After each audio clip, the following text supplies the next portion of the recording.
All right, another totally rewarding chats. I'm here with my usual fellow Paul, Hello. fine musician, and we have Alan Miegel, CEO of BetterComp. How's it going? Good. Hi, guys. Happy Thursday. Yeah, happy Indeed. Thursday. Of course, now we're going to get busted. Of all the stuff I told you about before, Alan, we pre-record stuff. So, Just dub over, call it Tuesday if you want to. yeah. Thursday. Now I'll actually see if the people that do the work listen and launch it on a Thursday. So that'll be good. So then no one will know except I just ratted us out. So I have known you for a long time, moment of silence for me and you probably more you. My hairline. Yeah. Yeah, that's changed. Some things have changed. But for those that don't, can you do two things? Can you give us your bio and background? Because I do think it's super cool where it lines up with Better. And then tell us a little bit about BetterComp. Sure. Yeah. So my background's a lifelong comp geek. Started my career in compensation for Bank of America. I was the market pricing guy. And I spent 7 years at salary.com. I was on the salary.com softball team. We did pretty well back in the day. Then I spent 3 years at Workday, and then I was an executive at both PayFactors and PayScale before starting BetterComp in the fall of 2019. That's my background, lifelong comp geek. BetterComp's journey started in 2019.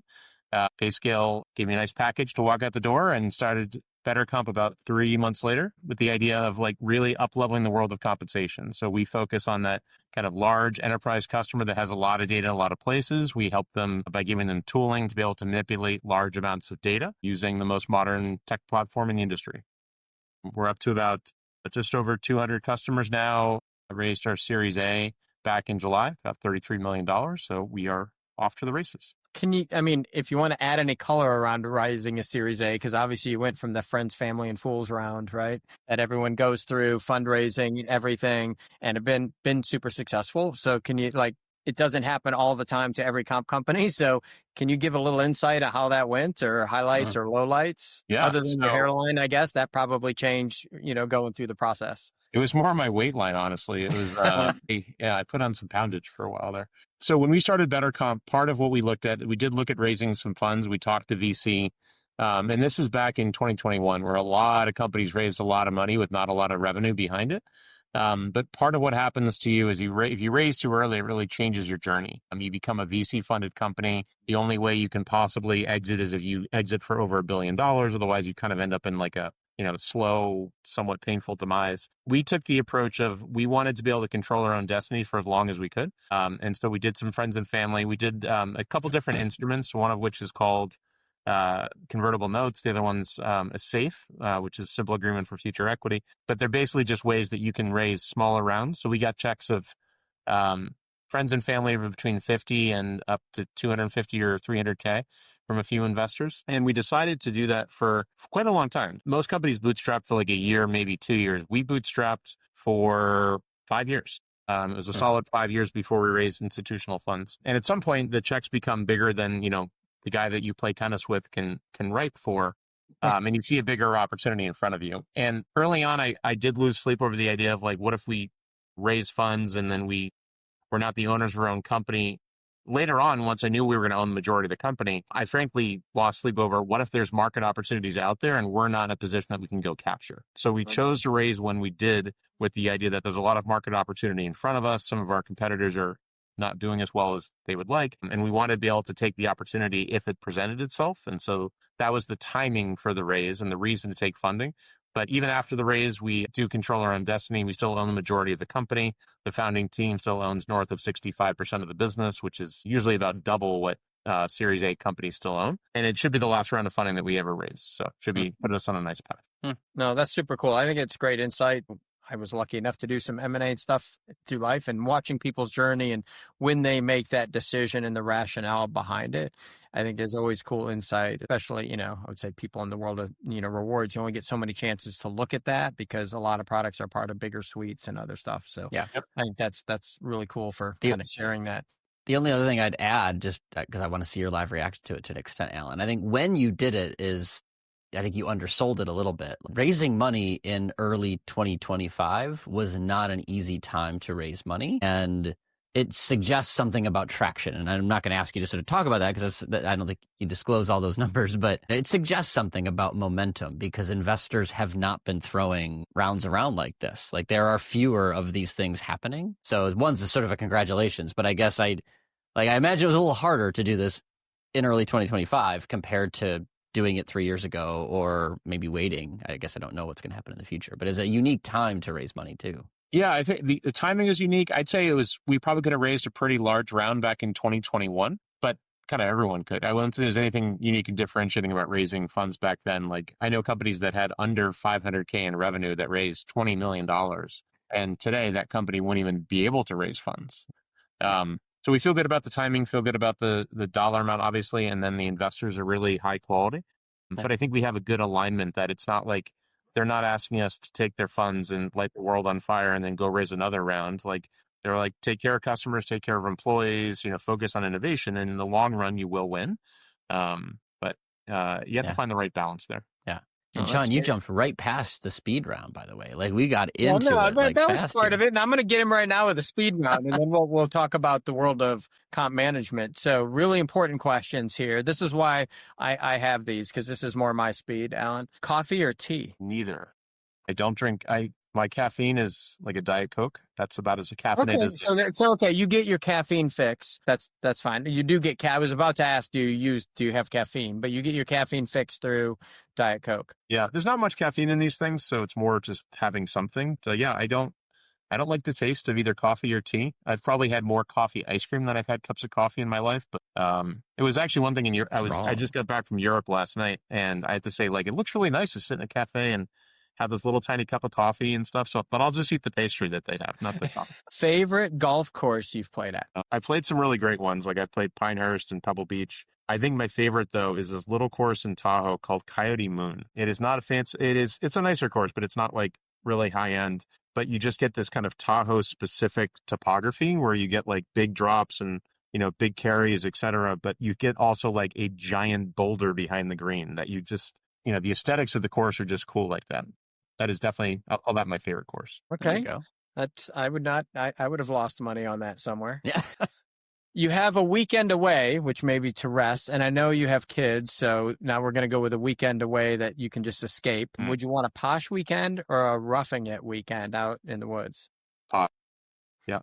I am not a camper. I like outdoors. Like I enjoy being outdoors, but then I want to go sleep in some place where I don't need a mosquito net. Yeah. That's why golf at Tahoe is a good choice, right? You kind of get that woodsy, outdoorsy, natural feel, and then you can go back and... We're going to have to go back now. We're getting to the point. We're going to have to go back and take stats on that one, because that's one to ask all the time. You are in the minority, Sean. Like, accept your defeat. I was on a roll there for a little bit.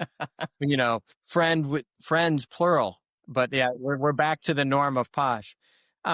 Favorite Red Sox player of all time? Jim Rice, hands down. Okay. Very quick answer because I grew up watching him. He was my favorite player. Our seats were in left field. Our seats were about 5 rows away. He never threw a ball up, so it wasn't like he played favorites. He was my favorite player growing up. I will say that I'm a big fan of Roman Anthony now, the rookie, and mainly because I took my son down to a San Diego weekend and we did a Sox game while we were there, and we got front row seats in left field, and Roman Anthony threw a ball to my son specifically, like ran over. Of course, I started the recording, I was the dad that couldn't get the recording up fast enough, and I got him running away from us, not running towards us. So, but yeah, no, it's like he totally won my son over with just that small gesture. Totally. Yeah. Very cool. That's a cool story. And then, are you a crunchy or creamy peanut butter person? Oh, I don't discriminate between the two.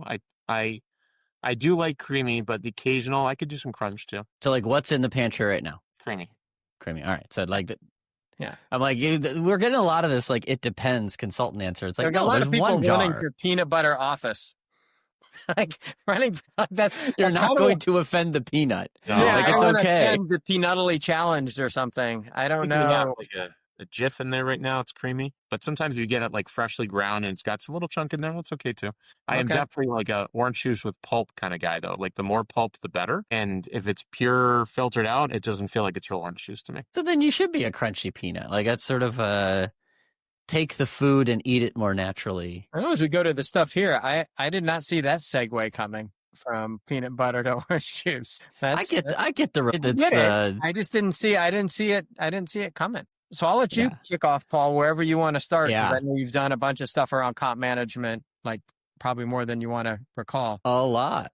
Well, I mean, so I guess where I'd love to start, Alan, I mean, you've been in comp a long time, and where you've been in comp before at other companies, it's not like they just do one thing within comp. So the world was your oyster as you were thinking about BetterComp, and I'm curious, like, what led you to this space that you've chosen to focus on? Like, what is it about that big, lots of data, upmarket customer, and specifically the problems that you've chosen to solve for them? Because they have lots of problems too. So I guess I'd love to hear more about why you focused on that particular niche within the category. Sure. Well, it's probably easier to think about where I decided not to start. One of the places I think is really hard to solve well, because I mean, you can't solve it, it's just hard to solve well, is the comp planning space, because there tend to be very needy end customers that are managers, right? And they really want what they want, which is a spreadsheet, basically. And you have these customers that usually buy a solution as they're transitioning from like one state of being to another. So they go from being a small company to a big company. And maybe they have your solution for 3 or 4 or 5 years, but then they upgrade to Workday or something. So I knew I didn't want to do that. And then I did have one other idea before I started BetterComp, and I pitched this idea, and I'll just describe it as kind of like the single data solution. You just get a single data point. It has all these different data sets in it, and you just get a set of numbers. It's a little bit more elaborate than that. And then when I ran that by a few folks, everyone's like, that's a really bad idea. Nobody wanted to buy that one at all. So again, I had some time between, when I left PayScale and what I wanted to do. And so I read The Lean Startup, which is a great book for founders just to kind of, get how do you do a startup and do it in the lean way of doing it. And one of the things they said in there is just go talk to customers. And so I went and talked to 30 customers, and I actually didn't know exactly what I wanted to do. I just said, I'm thinking about doing something in market pricing. Tell me about like what you have and what you like and what you don't. And this was probably the most liberating experience because I had nothing to sell them. Like I didn't have a mock-up. I had some ideas, but I made sure not to get those out there. And I just listened for what they wanted. And they wanted things like, I have a lot of data and I just want to make it consistent across my different data sets. I know how I want to get the work done. It's in my head, but I can't make the software do it. And I don't want to do it through a data load. Like I want the software to just do what I want. So there were a lot of problems out there. And frankly, and this wasn't specific to any one vendor. I talked to, I think it was at least 5 customers from every vendor that was out there at the time. And they all had kind of similar challenges. A lot of them had used multiple solutions so they could compare and contrast, but they still had problems with them. And a lot of what they wanted were just like the old set of tooling wasn't designed for how they wanted to get the work done. And you could do it through a data load. You could do it through data manipulation, but you couldn't really make the tool do it itself. So I think I covered all the questions. Yeah. So no, that's great. So then like my team calls it market management. You've used the phrase market pricing. Let's let that be synonymous to an extent. Where do you draw the boundaries on that? Like, do you see this as like the problem? Do you see it as this is step one? You don't need to give away anything sensitive, but like, do you see that problem as living within the space? Do you see it having tentacles and growing, just given the nature of data and needs today? Yeah. So I think generally the simplest way to describe like why the solutions exist is kind of the way I have a friend that's a CFO, and I told him what I was thinking about doing, and he had a few drinks at this point.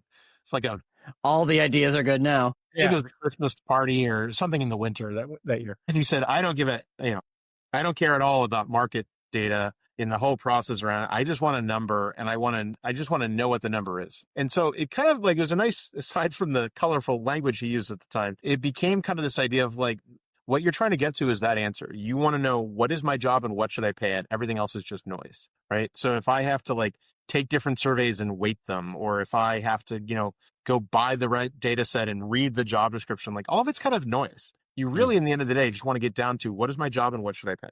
And everything else in the way of that is just friction. So I think in general, there'll probably be other growth opportunities for BetterComp, because right now we focus on kind of the upper end of the market, and it's about customers that have a lot of data from a lot of places. Frankly, we started there because we looked at the other competitors in the space and said, if we nail that, they can't get there easily, right? If we did like the bottom end of the market first, the data, I want some data, like there's lots of data tools. You can kind of get discounts and whatnot to really drive the price really low. It's not that differentiating. We wanted to go to the hardest, most complex area first, because once we did that, we could go do other areas too. Yeah. So. Yeah.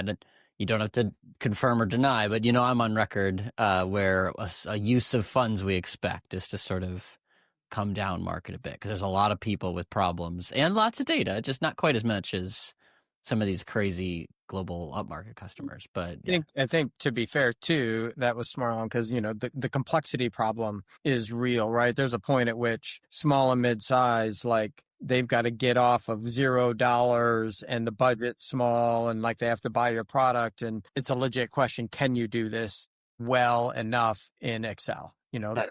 The world's number one software provider, right? Like, so fine. The scale of some of the companies that you're working with, that's not really possible to do well. And to your point, I really like use, just because I'm not as educated as you guys, the Cheshire Cat reference a lot. If you don't know where you're going, all roads will lead you there. And I really like, Alan, the premise of like, all they really want, like where I'm going is getting you a number. The rest of it's just crap along the way. But so I really like that. And that complexity piece, though, I think is why it was smart to start there, because that and the budget is high. Like, hey, we can do cool things and pull that money from this pool to pay for your stuff a different way. And then, it's always easier to pull features, right? Once you've had them all, like pulling them out for people's way easier than, building them. Yeah. I'd say that if you start at if you want to go up, you can probably start at the bottom of the market and work your way up. I think the harder part has been when vendors they come up with an idea for mid-market or, SMB or what have you, and it's a data tool, right? And then they're like, I'll just add some Radford and Mercer and W2W data. It's like, okay, now you're going from a data tool to data set management, and they're very different things. And then somewhere in the middle is like the two come together, and you want to be able to, I want to bring some of my own data because I have my own industry specific data sources, and I want some data fed to me at the same time to fill in the blanks. I think, one of our unique super strengths, frankly, is that we've been around the block for a while. We've seen this space. We've seen what companies that do well do and what companies that don't do well do.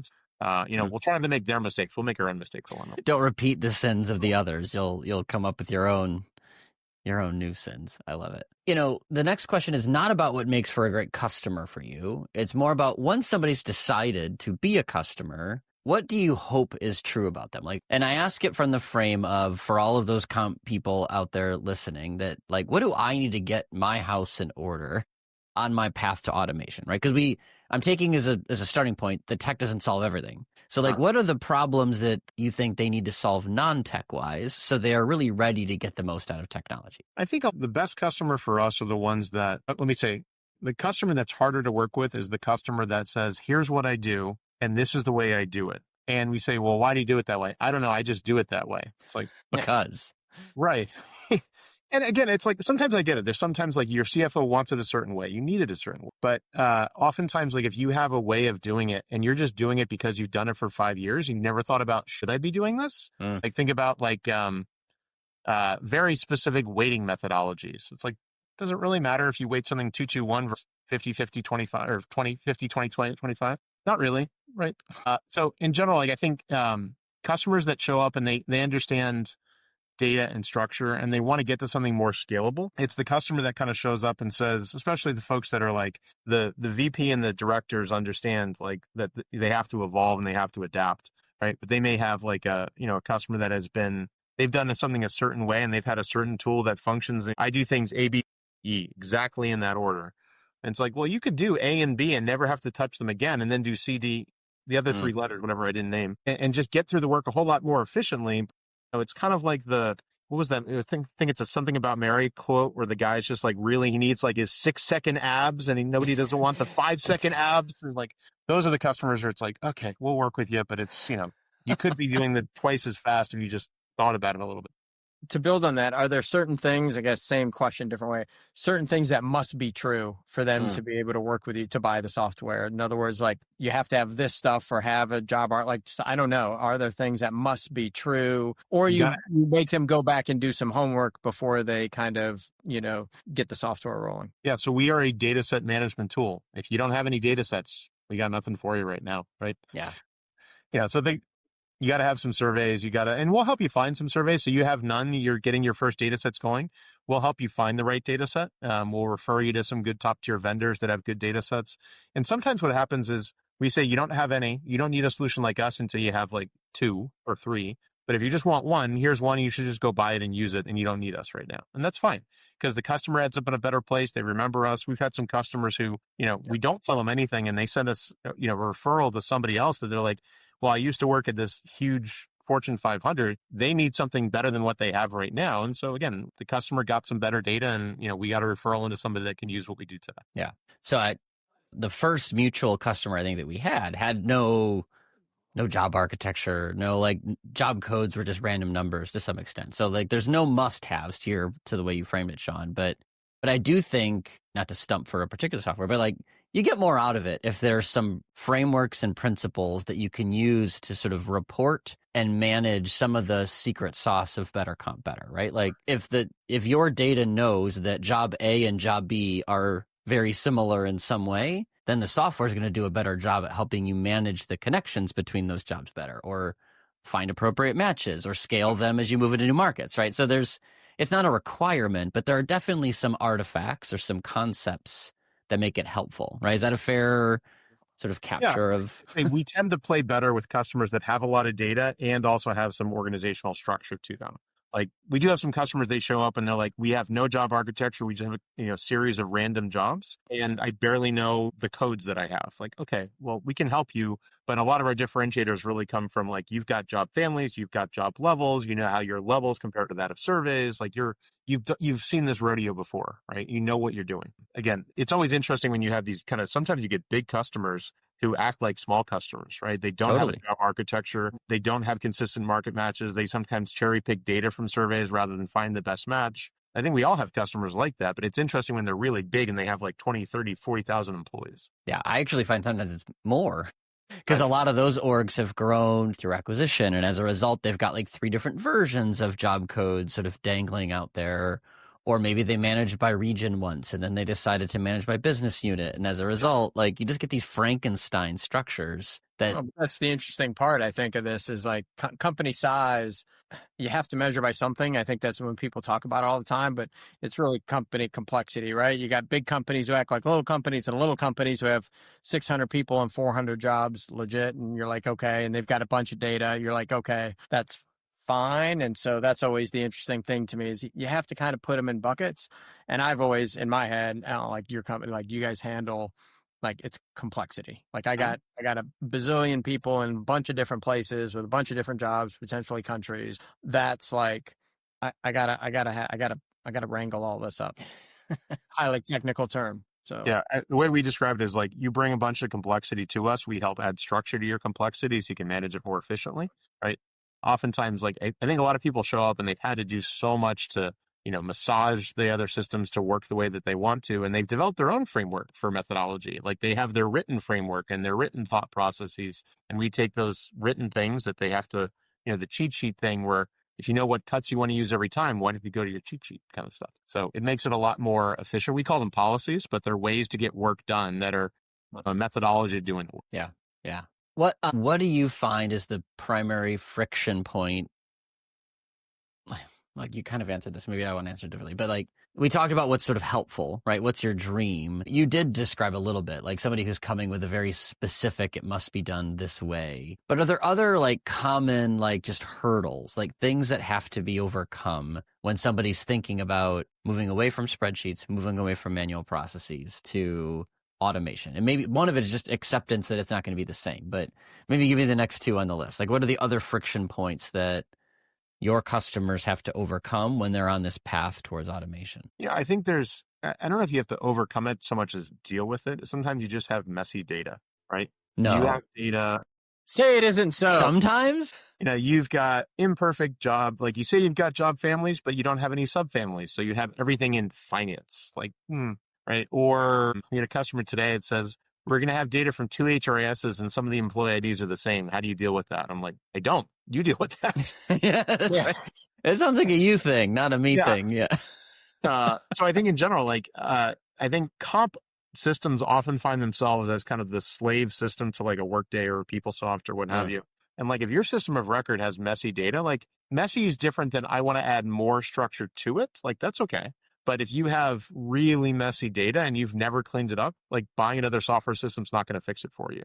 Yeah. That's a good point. Even like your job family, subfamily, like a lot of times the data exists for a different purpose than comp management. Totally. And do you need to replace it? Do you need to supplement it? I have a customer now that's, they're job family is really their org structure. Like it's not a good way to implement. They're a Workday shop, not a good way to implement Workday, but it was done. And you got to figure out, well, now where does the real job family live? Where can I put that? And you could put it directly in the comp management system, but is that the right answer? And so, yeah, I think that's a good point. Like, how does your data architecture sort of line up with what can be done in the comp tool? Is the comp system going to be the system of record, or are you going to try to clean it up somewhere? Data, always the problem. Yeah. Go ahead, Sean. I could see a question coming. Well, yeah. I'm always curious, assuming everything gets done really, really well in BetterComp, right? How have you seen that work downhill to help organizations with the rest of their process? So, I think the one thing that seems to be true, kind of talking about garbage in, garbage out, is just foundationally, as you start with better data, better tool you're at. Have you seen that cascade down the process so that once they've got a better handle, around where you're working, it's helped the processes later? Yeah, I mean, I think it can. I think the other thing is, we have to be mindful that not everyone's going to have perfect data, right? And we need to get better at working with, I wouldn't call it unstructured data, but less structured data, right? Where you have someone who has a little bit of a mess, and how do you, like, not a lot of 600-person companies that have, perfect job architectures because they haven't had to, right? So we need to be better at like coming up with tools and products that also are not designed for customers that have job families and job levels and, bunch of surveys. And so to, Paul's use of funds, we will get better at that kind of less complex organization, right? That has, I need more, like, my comp processes that got put in place, but they're still evolving, right? That customer is going to want different tooling and different products. And, they're not going to have the same problems that our existing customers have, but a lot of them are the same too, right? So things like both that customer that is, we call it job by job market pricing. Like I don't have a family structure. I don't know anything about what a job level is. I just have random jobs. That's like very different than I have job families and job levels and I do global market pricing, right? But both of those customers want a super easy interface that's easy to find. They both want, reporting that's light and easy to use. Yeah. But there's common threads. Like I think the trick on the product side is to say, like, let's bury the features behind the UI if you don't need them. Like you don't have to have it front and center if it's something that's only used for big complex organizations, right? So we just hired a new VP of product. He's 2 weeks in. So he's like totally, he figured out like on day 2 what a composite was. And then day 3 is like what a survey was. Like, he's still kind of coming along.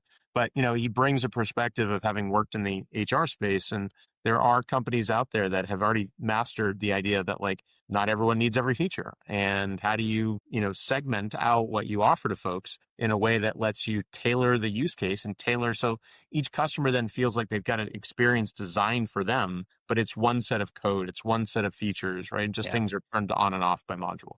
Yeah. So comp is not a static world. I want you to identify at least 2 things that are going to be the big changes in the next few years. And one of them cannot use a certain 2-letter sort of buzzword that everybody uses, right? So give me one story that isn't part of the hype, and then I'll let the second one be sort of part of the hype. I didn't know FX rates were such a big deal, Paul. I didn't know. Wow. I did not know that. That's your big change, Sean, we should probably talk about, because that's not a lot changing there. Yeah. So I do think that generally data will become easier to work with. Think of it like there's friction involved with the world of market pricing today through several different means. Some of them are 2-letter acronyms, some are not. It will be easier to work with the data, right? You'll have less friction. Now, it doesn't mean there's no work. It doesn't mean the work's going away. It will, like, market pricing your entire organization, the amount of time involved, the amount of effort involved will go down. Yep. Can I talk about the 2-letter acronym? Now you go there. Somebody has to do it. So AI, right? So I mean, I had this conversation with one of our partners today that talked about how AI is also is going to both fall flat on its face and also be revolutionary at the same time. So I think that the use of AI, if it provides value, will drive a lot of efficiencies, value, better decisions in organizations. But there will also be a bunch of AI that's created that doesn't offer very much value, and it will feel like the AI didn't really get there. I looked at a new tool. I'd never seen it before today. It showed up on LinkedIn for me. It was in the comp space. Talked about AI in the world of comp planning. And to me, I was like, that's the whole idea, is AI in the world of comp planning. And the price points were incredibly expensive, I thought, to justify the AI piece of it. I'm like, what are you going to optimize someone's merit budget when they got a 3% merit budget? Sure, you can make slightly better decisions, but are you going to justify a $500,000 a year price point for your solution? Probably not. And the rationale why they only have 3% to begin with is not they have too much money, by the way. Yeah, exactly. It was going to be 2.5%, and we felt generous. So, I think in general, like in the future, there will be less manual work involved, partly through AI, partly through just people figuring out how to make data flow more seamlessly. Can I add in one thing that I don't think is going to happen? Yeah, do it. So there's been lots of forecasts about how like eventually in the future you have a single data source. I don't think that's ever going to happen. I think you're going to always have multiple data sources from multiple providers because of the network effects associated with Radford or a Mercer or a WTW. You're just not going to find a single data set that's going to rule them all. You're always going to live in a world where there's multiple data sources. Some of them are surveys. Some of them are maybe real-time data solutions. Maybe you get something like a Compa because you like the offers data coming in. But I don't think there's a world where, one data set takes over everything. You'll at least have, like today, there's over 50 different survey vendors. 10 years from now, are there 50? Maybe. There might be more. What if AI can help you create a survey from scratch more quickly and the costs are lower? And now I can create a survey that only makes me $100,000 a year, but I only spend $10,000 a year to run it. Yeah. I mean, the trick with data, right? Nothing is ever, in theory, if every company in the world was in one place, then you'd only need one data source. So you could sample the whole market in one spot. That's never going to be true, right? So it's how much data of what variety gives you the adequate sample so that you have confidence that it represents the underlying market. And now I'm going to add a vector to that, which is, and helps you understand how the market might be changing for people looking for jobs today, right? Because that's, if you think about one of the challenges with surveys in the past, not to go on that soapbox, but the data is just old by the time you get it. And it doesn't give you that second, that first derivative, right? How fast is it changing sort of concept? And that's where a lot of the new data sources have been focused, is on speed and time. So you need both sample breadth to represent like my competitive market and something that helps you know if it's changing. And that's just hard to do in one provider when you need sort of hyper local in some circumstances, industry in other circumstances. So I think you're probably right there. I agree, Alan. I think 50 short. I think globally there's got to be thousands of survey companies already. I think people can get into the market. So I think the unique position that you're in, with people providing comp management, the problem to tackle is kind of what you said. There's not that there's 50 survey providers, if that's the number we wanted to say. I think there'll still be 50, to your point, maybe 100, but another 100 other alternative data sources. And now how do you blend them, put them in, decide which jobs I want to use external data with not like the complexity now is kind of exponential on this because of the amount of data, even just migrating data, right? So you use the same, data sources over years. You're like, the number moves a little, whatever. Like, how do you flatten that curve? How do you deal with those ranges move? How do you deal with stuff moving with other data sources? And by the way, the budgets for comp teams, they don't usually get a ton of money. So they're going to have to move. Well, so what ends up happening is they can't have the same 3 surveys. Like I would say, you can't have the same 3 surveys if that's the number and add a data source and kind of see the pro. You have to throw one out to be able to afford the other stuff. And so how do you deal with that math? And that's why I think like the complexity involved where you're at, where people say AI is going to make it, simpler, is also going to make it harder. And I'll date myself and kind of reiterate one of the points you made. When the internet came out, and I'm that old, and the businesses were really kind of firing up on that side, there were a lot of people doing interwebs things that didn't make money, right? They were kind of cool, flashy, whatever. And the world sorts itself out. And the world sorted itself out based on like, were you providing a thing that had value? Yeah. And people would pay for? Like, you don't have to overbake it. So I agree with you, Alan. There's like a reasonable fee for it, right? So the commercial model works itself out. So I agree with you. We're in this place where it's going to be great. And we're just going to see, has that company been around? You guys, like you guys have seen, like whatever you said, we've seen shit, right? Like those companies understand and can use it as a tool as part of it because they've been around and understand it. Yeah. I think it is going to be a really cool time to watch the 2-letter word. Yeah. As things go. Yeah, that's my phrase, right? Is it going to be a tool or is it going to be a toy? And people are willing to pay for tools, but companies don't. I'll throw out there, I think it'd be interesting, Alan, your perspective, like we're not seeing the pay side of it yet. In other words, the AI costs money and that hasn't been thrown in really yet into the market. And to your point, I think that just reiterates, are you solving a problem that is worth spending? Because that cost is going to have to eaten by you. It's eventually going to go to somebody. And so I think that's coming, I think, as well. And so again, if you're just flashy trying to do something and you don't have a revenue model, you obviously can't pay for it. Yeah. I think, the pay for it is interesting too, because I think what a lot of vendors have done is they've talked about, any kind of AI is AI, right? And so to Paul's point about it being a toy, there's a lot of AI out there that's really just automating, like it automates a search process. It makes the search a little faster. Like, well, how much is that worth? Like, it's okay. I like it.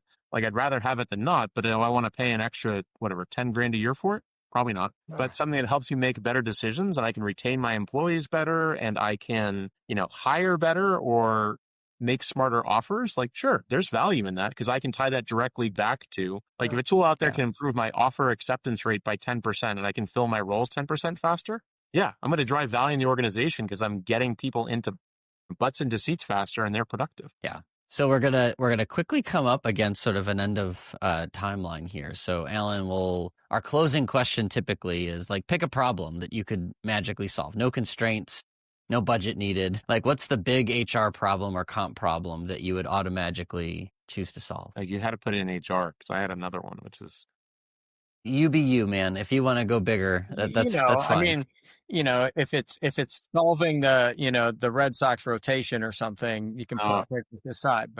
But no, you do you on this if it's in the company pace. That's right. So I think, like, in the broader world, honestly, I think the energy problem is the biggest, most challenging one. That, like, energy is hard to produce, and to spin up a new factory, right, a new energy plant is not an easy thing to do, right? Especially the world of AI eating the world's energy. You get, I forget how many gigabytes the US has. I think it's like 1 going to 2. China is like 2 going to 8 in the same amount of time, right? And if we don't have enough energy, your AI can't run effectively in the future. So I think, honestly, energy is going to be the hardest one to solve, especially with the politicized environment that we live in. You need a big New Deal kind of thing to go find new sources of energy. For talking, like, tons of tons of energy sitting out there. You're not going to solve it with solar panels on your roof. Yeah. I figure we're all going to attach extension cords to the top of a clock tower, and when the lightning strikes, we're just going to harness it in a device that we all dream up when we fall off the toilet late one night. Like, that's what I imagine is the solution at some point in the future. So funny enough, Alan just became, probably when this airs, my youngest works for one of the largest community solar company. She's huge into the solar energy and berates me consistently for AI and the energy consumption, et cetera. So you probably it really moved up to the top of somebody's list on that, because she's not wrong. Like, I've learned a ton from that. And that's where my point is, like, because it's so expensive, the way that you deal with it, it's not an unlimited cap. So obviously it's just supply and demand. And so you start to be like, we can't supply anymore. There's demand. So we're just going to move price up to reduce demand. And that's where I think the functionality. So it's interesting. I think it all ties together that way of, like, if you don't solve that, the cost of the AI is going to be there. And that's where companies will be like, you know what, Sean, you can just go do search on your own. Like, do that yourself, not using AI. Yeah. We're spending on this thing over here that puts 10%, reduces time to fill by 10% because there's legit money there. Sure. Yeah. That's a cool answer.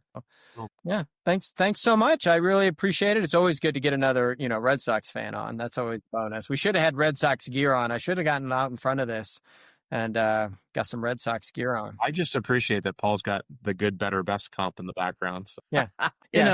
For those listening, the Spotify, Apple, whatever, Paul has a whiteboard in the back, so you can always go on YouTube and see it. But then, unfortunately, you have to look at Paul and I at the same time. On his whiteboard, he wrote good comp, better comp, best comp, and crossed off better and good. So no, best and good. Best better's and good, not crossed off. We landed on BetterComp, right? Yeah. Clearly, that landed was the on right BetterComp.